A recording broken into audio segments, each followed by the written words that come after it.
We meet at a college noted for knowledge, in a city noted for progress, in a state noted for strength, and we stand in need of all three. For we meet in an hour of change and challenge, in a decade of hope and fear, in an age of both knowledge and ignorance. The greater our knowledge increases, the greater our ignorance unfolds.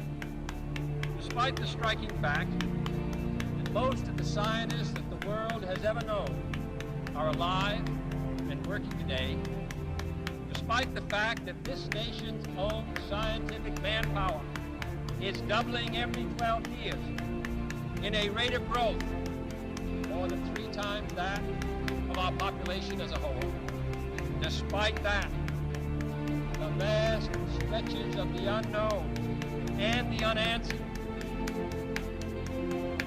But why, some say, the moon?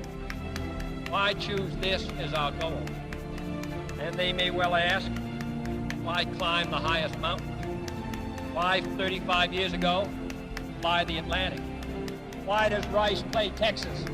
We choose to go to the moon. We choose to go to the moon.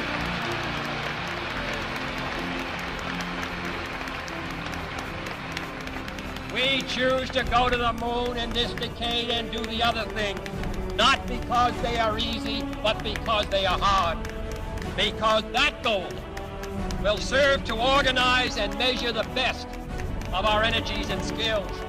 Because that challenge is one that we're willing to accept, one we are unwilling to postpone, and one we intend to win, and the others do. It is for these reasons that I regard the decision last year to shift our efforts in space from low to high gear as among the most important decisions that will be made during my incumbency in the office of the presidency. In the last 24 hours, we have seen facilities now being created for the greatest and most complex exploration in man's history. However, I think we're going to do it. And I think that we must pay what needs to be paid. I don't think we ought to waste any money, but I think we ought to do the job. And this will be done in the decade of the 60s. It may be done while some of you are still here at school at this college or university. It will be done during the terms of office of some of the people who sit here on this platform. But it will be done, and it will be done before the end of this decade.